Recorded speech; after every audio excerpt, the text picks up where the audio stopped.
conosco ao vivo aqui no nosso All News para nos ajudar a entender esse episódio, os impactos disso, é o Teco Medina, economista, que está aqui conosco ao vivo já nesse momento. Olá, Teco! Bom dia, seja bem-vindo ao nosso All News. Feliz ano novo para você! Oi, Fabiola, bom dia para você, para o Sakamoto, para todo mundo. Feliz ano novo para todos também. Vamos lá, né? A gente emenda um ano no outro e começa um ano fervendo. E eu acho que o assunto de hoje é, mais uma vez, o Banco Master. Quer dizer, ele não deixou de ser assunto na virada do ano, mas mais informações. Acho que a gente ainda vai descobrir muita coisa em relação ao Banco Master que vai nos deixar muito assustados e impressionados. Mas nesse ponto em especial, eu quero tratar desse ataque ao Banco Central, feito em perfis na internet. Qual é o impacto disso econômico, vamos dizer assim? Como é que você está vendo esses ataques ao Banco Central? Olha, Fabiola, eu vejo com muita tristeza, né? O Banco Central, ele merece crítica de vez em quando por uma coisa ou outra. A gente pode até discutir aí no Banco Master se poderia ter sido feito de uma maneira mais eficiente ou melhor, mas nessa grande Gotham City que é esse assunto, o Banco Central é o Batman, né? Ele fez o que tem que fazer, ele está fazendo certo, e quem está atacando ele tem interesses... enfim, não sei se eu posso falar escusos, mas interesses diferentes, né? Interesses até que são questionáveis, né? Então, acho que a gente está dando um grande retrocesso, é muito perigoso o que está acontecendo, acho que todo mundo tem que ficar atento nisso, porque a gente não pode dar um passo atrás, até porque esse passo atrás ele vai significar muitas derrotas para muita gente e para o país, né? A liquidação do Banco Master, ela é irreversível de um jeito ou de outro, a gente precisa saber o que aconteceu. A gente tem uma fraude gigantesca, aí estamos falando de 12 bilhões. A gente tem nesse momento 1.600.000 pessoas esperando para receber o dinheiro delas, fora os credores, fora outros agentes ali que vão entrar nessa lista quando o banco conseguir vender os ativos e pagar as dívidas que tem. E a gente tem a impressão de que tem uma grande turma aí preocupada em acobertar, em pôr coisas em segredos e não deixar essa história toda vir à tona, né? Porque ela já, na partida, ela já está envolvendo gente muito grande e, como você falou, a gente tem uma impressão de que, se puxar esse cobertor, tem um iceberg de história embaixo, né? Sakamoto, quero te ouvir também a respeito desses influenciadores sendo convocados para um ataque ao Banco Central. É muito grave isso no nosso país, né? A importância do Banco Central, da independência do Banco Central e esses ataques. Como é que você analisa essa atuação em rede social e se isso tem algum efeito mesmo? Bom dia para o Teco, feliz ano novo para ti também. Fabiola, o Banco Master criou seu gabinete do ódio despejando dinheiro em influenciadores pagos. Isso é um gabinete do ódio, né? Você vai pegar o gabinete do ódio que ficou conhecido durante o governo do Jair Bolsonaro, que operou dentro do Palácio do Planalto. Isso aqui é uma versão do gabinete do ódio. Não tenha dúvida nenhuma. É o quê? É a utilização de influenciadores. No caso ainda do Bolsonaro, você tinha influenciador que era gratuito. Aqui é bancando dinheiro, com dinheiro pagando para a difamação de órgãos que tem uma função prioritária, uma função primordial de ajudar a regular e fiscalizar o mercado para evitar coisas como a comédia que foi o Banco Master. Então, você está tendo ataques sobre o quê? Sobre o Banco Central, sobre outros órgãos, sobre os jornalistas. Ou seja, tem gente que bancou, que pagou para que influenciadores contassem mentira, difamassem pessoas que estão envolvidas nesse caso de fiscalização. Isso é crime. Isso dá cadeia. Confirmada essa história, essas pessoas têm que ser presas. Né, todos os envolvidos nisso precisam ser presos. Isso não é brincadeira, porque sim, Fabiola, isso causa um impacto.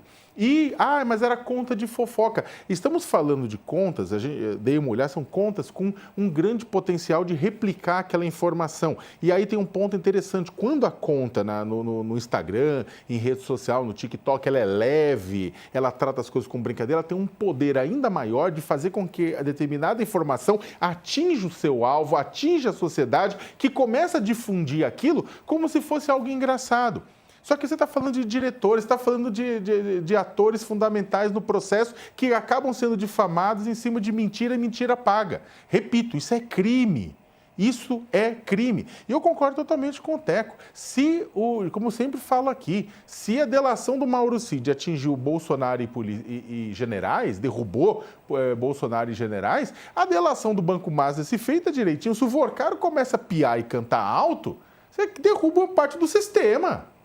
Aí cai gente do Legislativo, cai gente do Executivo, cai gente do Judiciário. Você teve um monte de coisa, tem senador do Centrão, o Banco Master é o Banco do Centrão, sabe? Você tem acusação de que gente do governo que tem sido leniente. Você tem gente, o Supremo Tribunal Federal, tivemos o caso do Toffoli, tivemos a esposa do Alexandre de Moraes. Tem um monte de coisa para ser investigada. Tem um monte de coisa para ser investigada no meio desse furdúncio todo. Tem parte da Faria Lima também, sabe? Que também tem que dar justificativas e explicações, dada a quantidade de material podre que estava circulando lá no meio.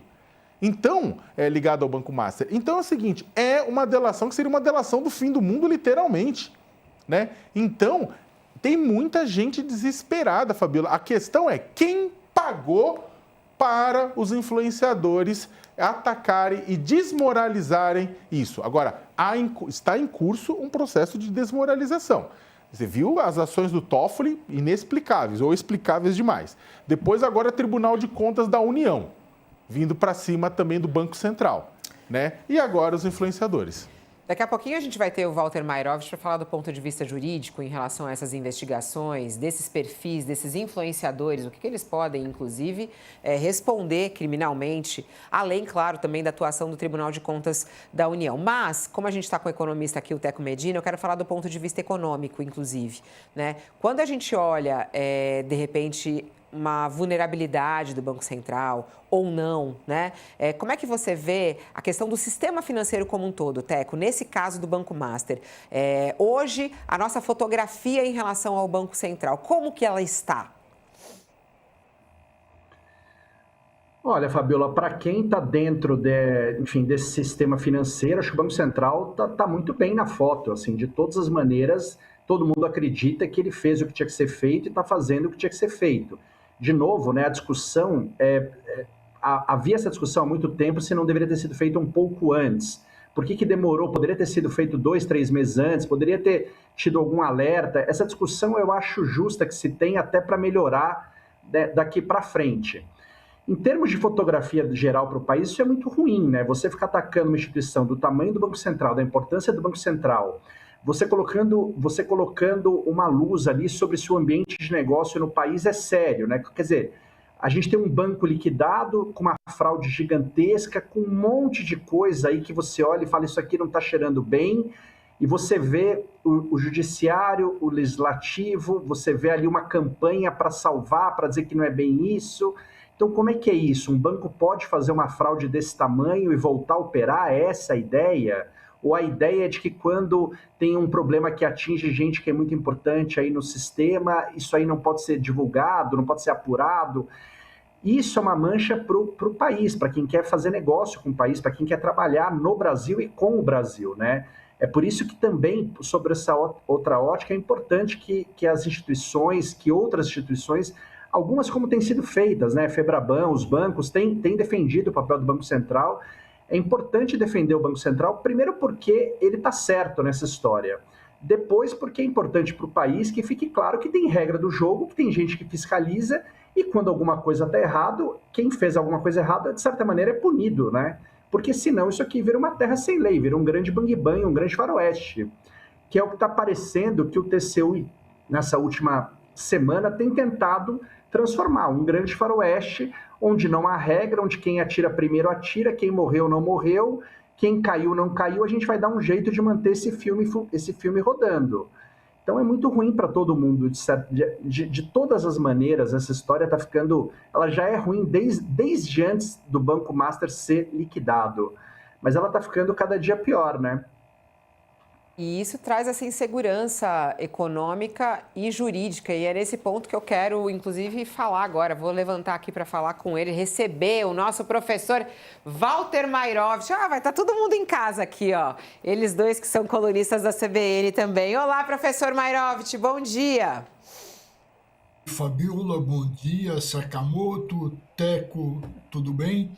Ouvintes, bom dia. Professor Mayroft, vamos ser direto e claro.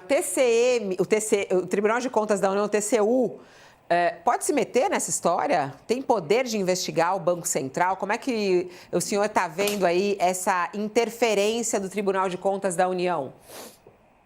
Olha, não tem nenhum poder. O que a gente está assistindo é um delírio, ou talvez um sonho antigo desses tribunais, que são órgãos auxiliares. Eles sonham com o sistema europeu. Na Europa, existe no judiciário, ou seja, nos órgãos que dizem o direito, nos órgãos de justiça, que aqui nós chamamos de poder judiciário, integra o quê? A justiça administrativa. Nós temos isso na Itália, na França. Aqui não. Aqui são os tribunais, quer o da União, quer dos estados e quer o dos municípios, são órgãos auxiliares para controlar o quê?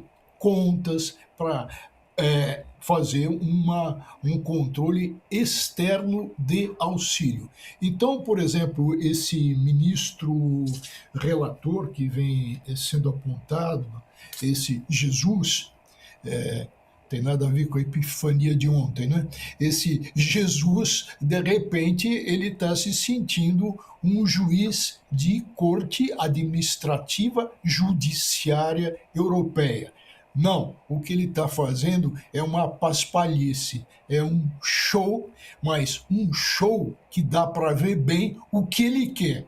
Ou seja, ele está ensaiando, e até já ensaiou isso, o Teco sabe bem, ensaiou isso em despacho, onde ele está acenando com uma medida cautelar, a cautelatória, essas que ele vê do Supremo, por exemplo. Então, para quê? Para suspender, atenção, suspender a liquidação. Em relação à atuação dele, né, o Jesus, como o senhor falou, é o Jonathan de Jesus.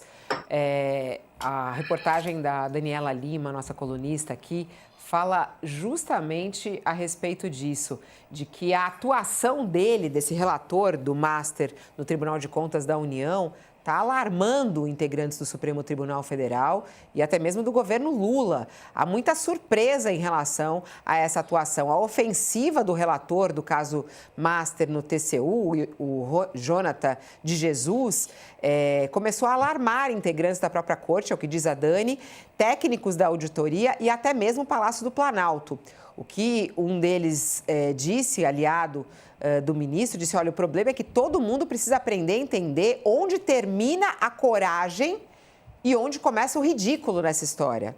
Ele quer promover uma inspeção nos papéis que levaram à liquidação do Master. A impressão é que se instalou em Brasília, porém, é de que o ministro do Tribunal de Contas da União quer minar a liquidação do banco de Daniel Vorcaro, ou, no mínimo, atrasar a venda dos seus ativos, o que serviria para quitar débitos com investidores lesados. Vamos lá, Sakamoto, do ponto de vista político, o que significa? Porque o Tribunal de Contas da União é um órgão político, exatamente, nesse caso aí, né? Essa atuação, como é que você está vendo isso? Se eu preciso fazer o trocadilho, só Jesus salva, né? Neste caso, o Master, né? Desculpa, eu sei que é horrível, gente, mas é que estava quicando. Na verdade, eu tive que lançar e chutar. Exatamente o que você colocou, Fabiola. O Tribunal de Contas da União é um órgão político, é um órgão de assessoramento do Congresso Nacional com relação à questão de contas. É importantíssimo, ninguém nega. Agora, a relação entre o Congresso e o TCU, ela é muito política, inclusive de indicação de políticos para os cargos, de indicação de ex-parlamentares, deputados, senadores, para os cargos, né, de ministros desse Tribunal de Contas. E um dos principais locais, um dos principais agrupamentos que está em risco diante das investigações do Grupo Master é exatamente o Congresso Nacional.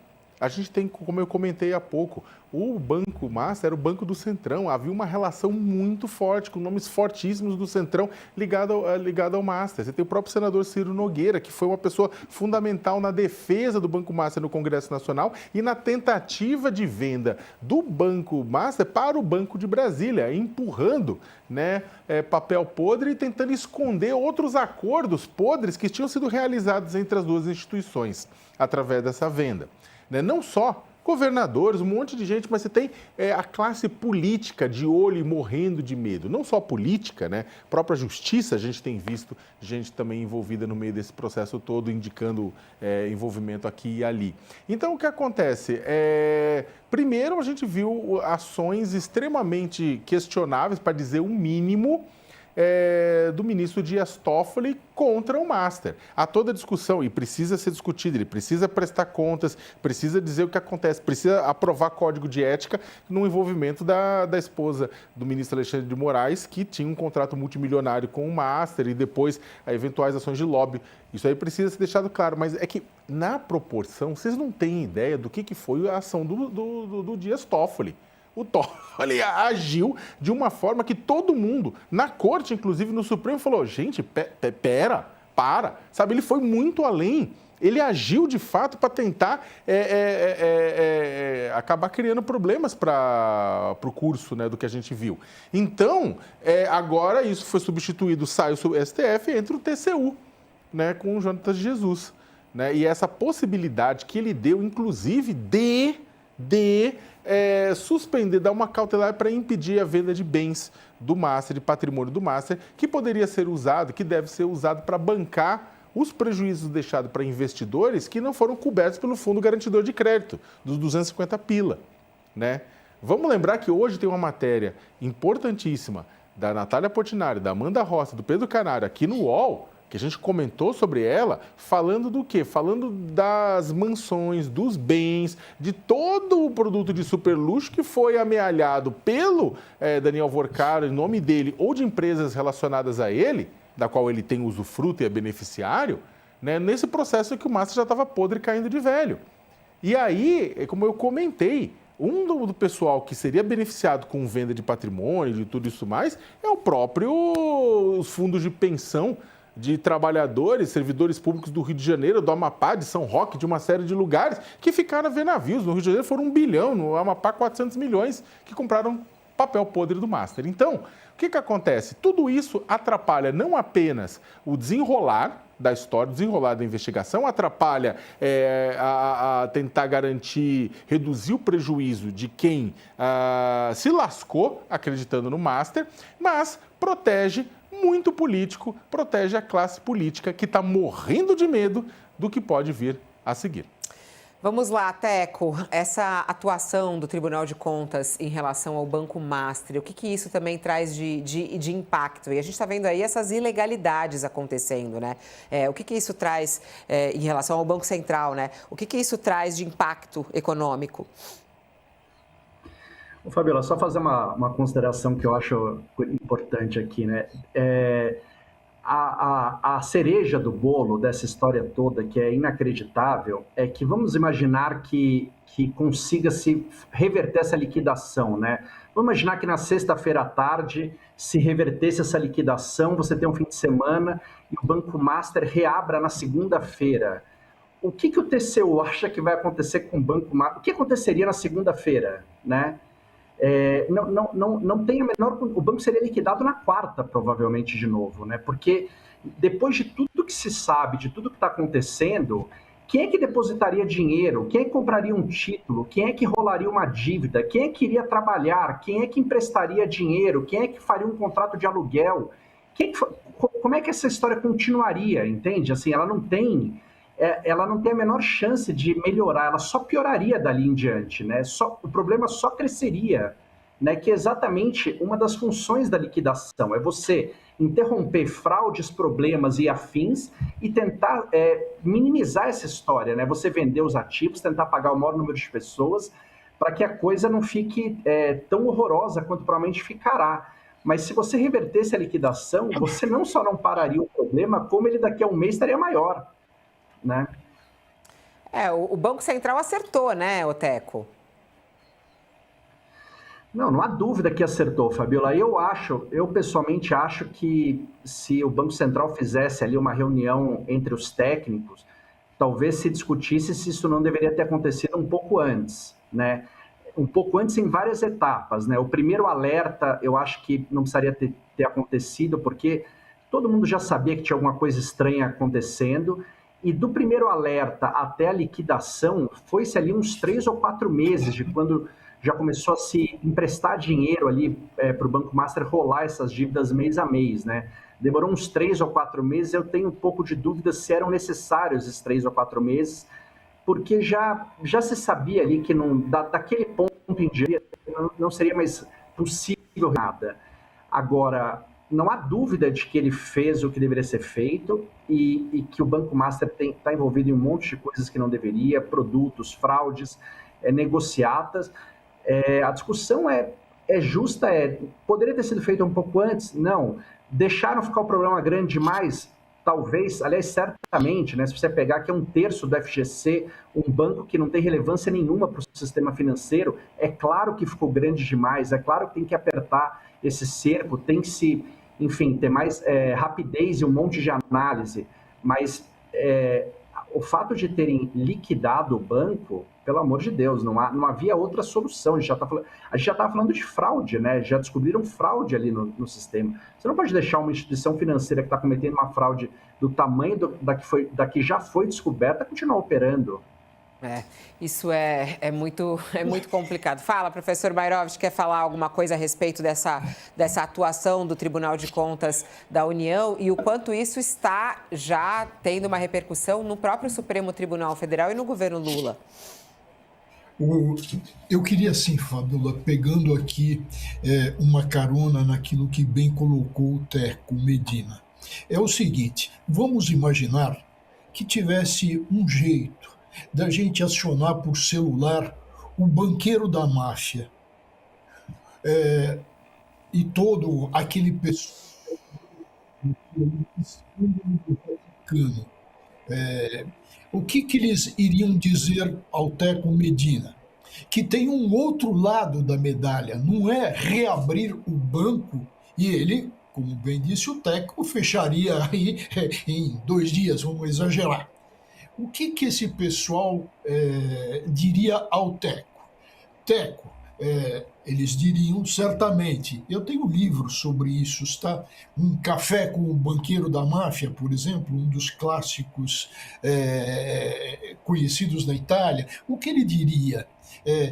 Ele diria o seguinte, atrás disso existe por parte do Vorcaro um objetivo indenizatório bilionário, qual seja, deixar claro que ele foi prejudicado por um ato abusivo, danoso, sem pé nem cabeça do Banco Central e por isso ele vai postular em juízo danos emergentes, lucros cessantes, uma bilionária indenização. Sob o aspecto criminal, Fabiola, Sakamoto, Teco, existe isso, a intenção de o Vorcaro virar vítima de precipitações. E quem é vítima tem direito à indenização. Eu queria já me despedir do Teco Medina, mas antes, Teco, já que você está sempre aí com a sua... Eu fico imaginando a sua... Eu não sei se você está na sua casa, no seu escritório, mas eu fico imaginando aí você monitorando tudo, né? A gente está de olho no mercado de petróleo e tudo mais, os preços estão caindo, muita especulação do que pode vir a acontecer em relação a esse ataque que acontece dos Estados Unidos à Venezuela. Qual é a preocupação do mercado em relação aos negócios relacionados ao petróleo, Teco?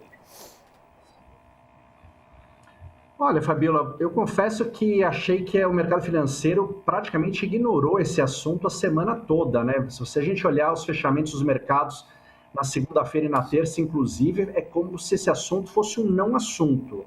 Em relação ao petróleo, que é o ativo mais óbvio para todo mundo olhar, ele já está vivendo um momento estranho, né? O mercado de petróleo foi a única commodity relevante que teve queda no ano passado. Tem-se a dúvida se não tem muita oferta para a demanda que tem, e a expectativa de você recolocar, né, um player do tamanho da Venezuela, que na verdade poderia se transformar não num player, mas no player, né, dado que tem as maiores reservas de petróleo do mundo, você joga uma pressão nisso no preço. É claro que não é fácil, e não é rápido, e não é barato, você modernizar o que deve estar totalmente sucateado, né, essa indústria petroleira venezuelana, depois de 20 e poucos anos de abandono, né? Basta ver a produção de petróleo como caiu nesse tempo todo lá, mas o potencial exploratório de petróleo lá é gigante porque as reservas são gigantes. Então, se em algum momento você investir e conseguir extrair aquele petróleo e colocar isso no mercado, você vai desorganizar brutalmente a oferta e a demanda, nesse caso, aumentando a oferta, e aí o ajuste é no preço, né? E o preço é para baixo. Então, essa é a discussão, na verdade, já não é nem mais se, e sim quando, né? Quando seria possível que isso acontecesse, o quanto de petróleo você consegue colocar no mercado e em quanto tempo. Mas me parece que o preço do petróleo não é muito mais para cima disso e tem um potencial enorme para ser para baixo disso. Teco Medina, muito obrigada por estar aqui conosco no nosso All News nessa quarta-feira. Até a próxima. Até a próxima.